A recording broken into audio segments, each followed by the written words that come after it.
I was running one of these businesses and I didn't really like it. I didn't like what I had to do to make it work. Nothing was really inspiring me that much. Mm-hmm. Like I wasn't like browsing around being like, this is so awesome. Like a lot of it looked like the same. And it wasn't like very fun. That was just my experience of it, right? And I thought it was extremely inefficient. If you think about like this industry, it's like highly fragmented, mm-hmm. and most of the time is spent marketing, right? Yeah. So that showed me that it was the fragmentation is why everyone spends so much time marketing, by the way.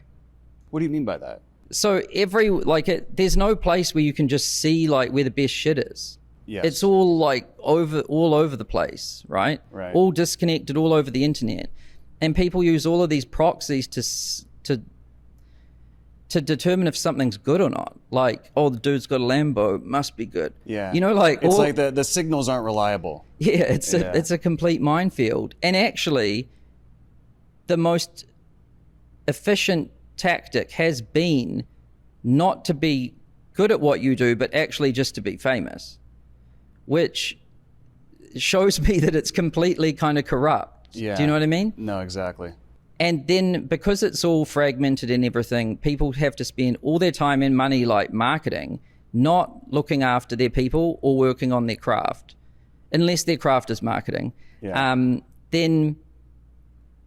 So I was like, there's got to be a better way to rearrange this, right? Like, I thought a lot like, what if there was an Airbnb kind of thing for this, mm-hmm. right? Because to make money in info, how it has been, when you think about all the little things you need to like figure out, it's insane.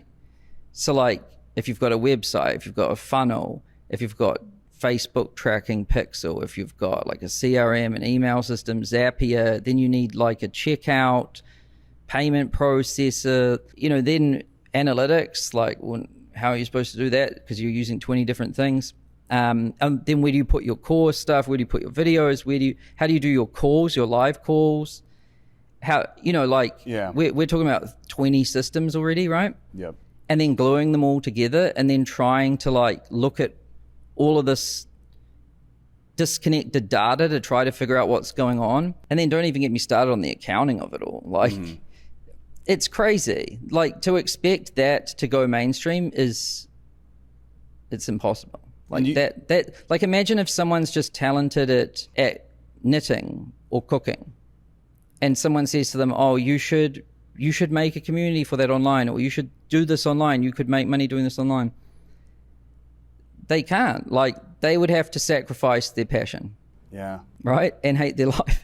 Yeah. Yeah. Do you think kind of part of your own personal mission is because this industry's done so much for you, you want to help sort of take it mainstream and almost legitimize it more so more people can have access to it and not have to worry about the marketing and the advertising and all this stuff and just focus on the passion? Yeah, I think if this industry is properly efficient, then talent and passion should be the most important thing. Obviously, market need is always there, right? Because you can't fight the market. Mm-hmm. But if you come up with something that is cool and you're good at it and you're passionate about it, it should pop. And you shouldn't need to go and learn all this other shit. Yeah. That was the dream. I didn't know if I'd be able to achieve that. What's crazy is that started happening now. If you enjoyed this clip, you can check out the full podcast by clicking on the screen right here to check out the full episode.